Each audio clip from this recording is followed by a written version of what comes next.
Mga bata, marunong ba kayong mag-skip counting?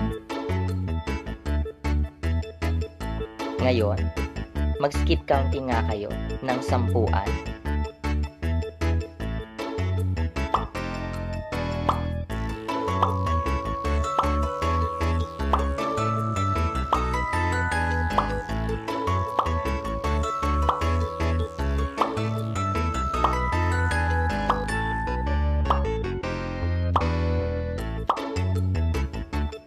Mahusay mga bata. Ngayon naman ay mag-skip counting naman kayo ng sandaanan o tagwa 100.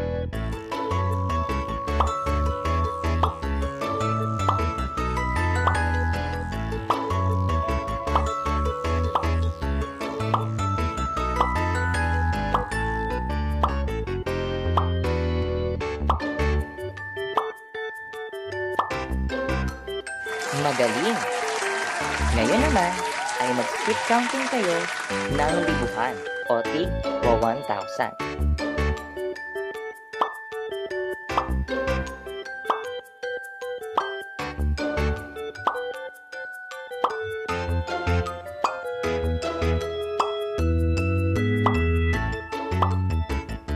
Mahusay! Ang kasanayan ninyo sa pag-i-skip counting ay magagamit natin sa ating aralin tungkol sa pag-round off ng bilang. Ano nga ba ang rounding off?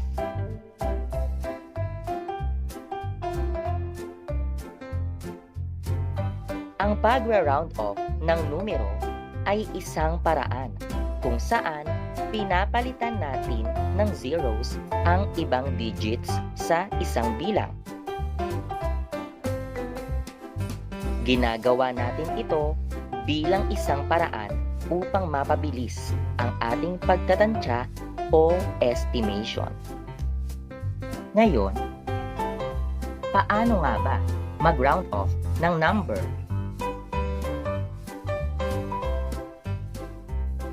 Maaari tayong mag-round off ng bilang sa pinakamalapit na sampuan, sandaanan, at libuhan.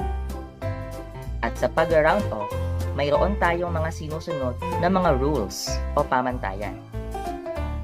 Dumako tayo sa rule number 1. Kapag ang digit sa kanan ng rounding digit ay 0, 1, 2, 3, at 4, ibig sabihin, kailangang i-round down ang numero.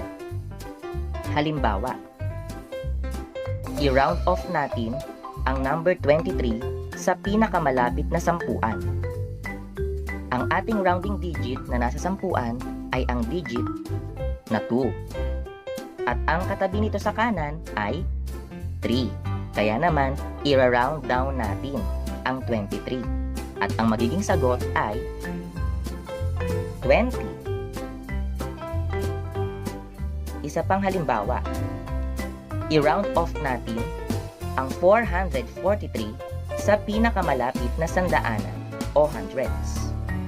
Ang ating digit na nasa hundreds o sandaanan ay ang digit na 4. At ang katabi ng 4 ay 4 din. Kaya, magra-round down ulit tayo.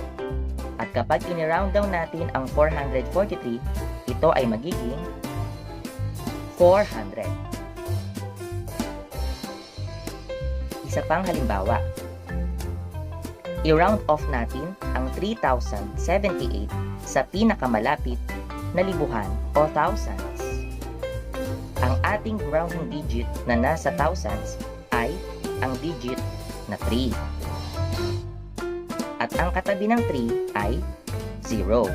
Kaya naman, i-round down natin ang 3,078 at ito ay magiging 3,000. Ngayon, dumako naman tayo sa rule number 2.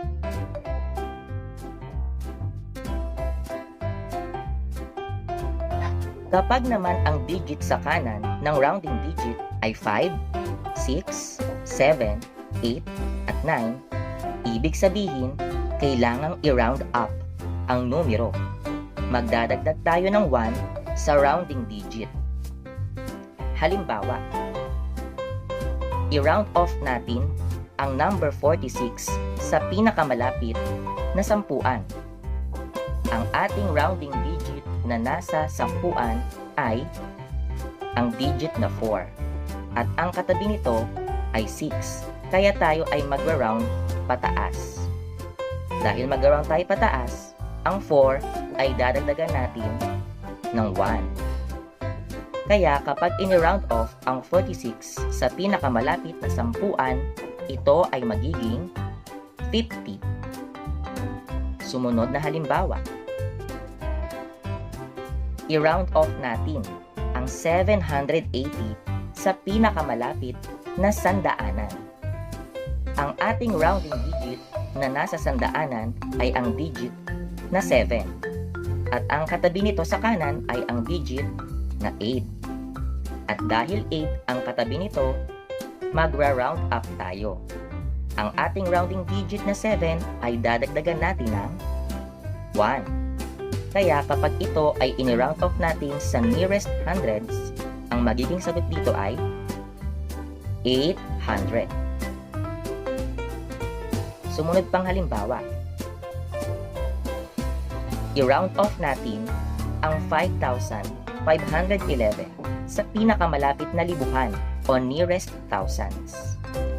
Ang ating digit na nasa thousands place ay ang digit na 5 at ang katabi nito ay 5. Magra-round tayo pataas, kaya ang ating rounding digit ay madadagdagan ng 1. At kapag ito ay in-round off natin, ang magiging sagot ay 6,000. Nakuha nyo ba ang rule number 2 at ang rule number 1? May iba pang paraan kapag tayo ay magra-round off at ito ay sa pamamagitan ng paggamit ng number line.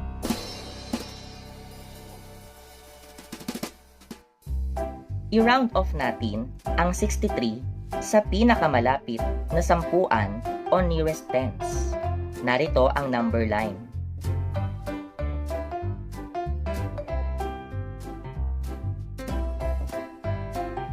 Ang 63 ay nasa pagitan ng 60 at 70. At ang bilang sa pagitan ng 60 at 70 ay 65. Ngayon ay hahanapin natin ang 63 sa number line. Nasaan ang 63? Narito ang 63. Kaya kapag in-round off natin sa pinakamalapit na sampuan o nearest tens ang 63, ang magiging sagot ay 60.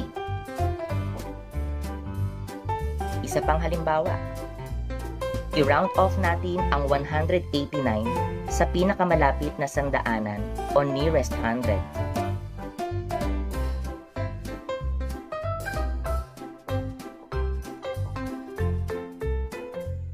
Ang 189 ay nasa pagitan ng hundreds na 100 at 200. At ang number sa pagitan nito ay 150. Ngayon, hanapin natin sa number line ang 189. Nasaan kaya dito ang 189? Ang 189 ay nandirito. Kaya, kapag in-round off natin ang 189 sa nearest hundreds, ang sagot ay 200 dahil ito ay malapit sa 200. Mga bata, huwag nyo din kalilimutan ang ating rule kanina na kapag mag-round up tayo, laging may plus 1 sa rounding digit.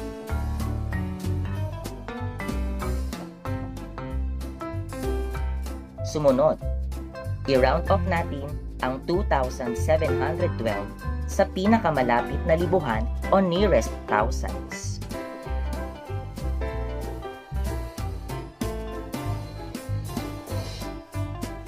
Ang 2,712 ay nasa pagitan ng 2,000 at 3,000.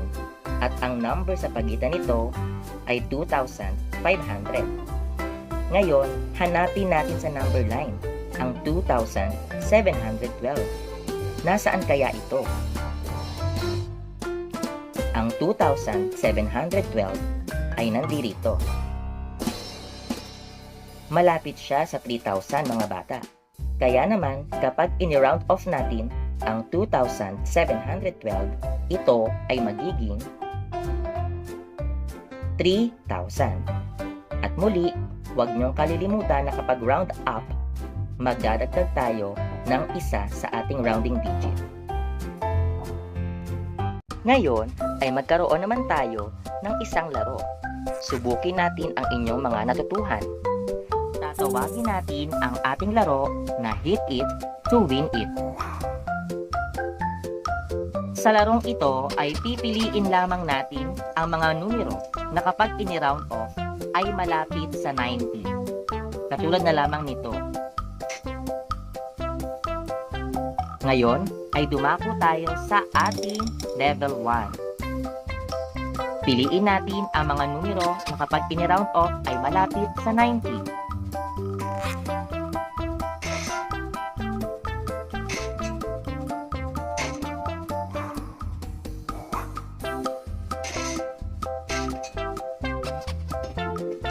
Mahusay mga bata. Sa ikalawang round ay atin namang hahanapin ang mga bilang na malapit sa 700 kapag ini-round off sa nearest hundreds o pinakamalapit na sandaanan.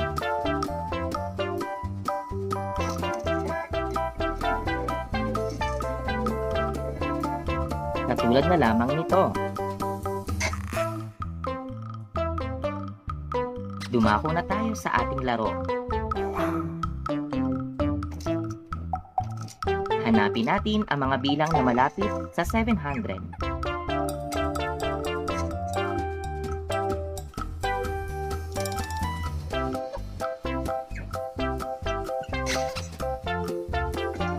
Mahusay mga bata.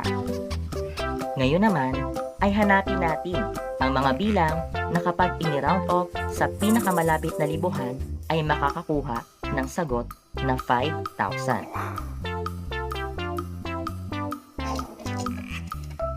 Katulad na lamang nito.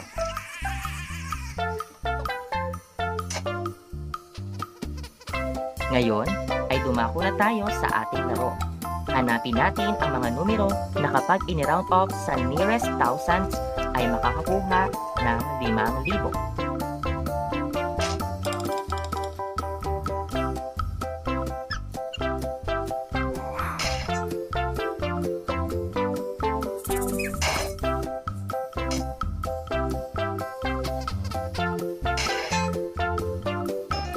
Mahusay mga bata. Umaasa si Teacher Peter na inyong naunawaan ang ating aralin tungkol sa pagra-round off ng bilang. Ngayon ay tumungo na tayo sa ating Aral of the Day.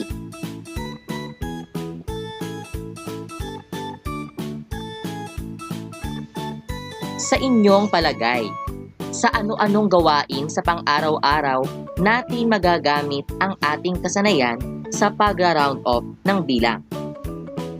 I-type ang inyong sagot sa ating comment section. At mga bata, huwag kalimutang i-like ang video na ito at mag-subscribe sa aking channel. Hanggang sa susunod na aralin, ako muli si Teacher Peter. Paalam mga bata!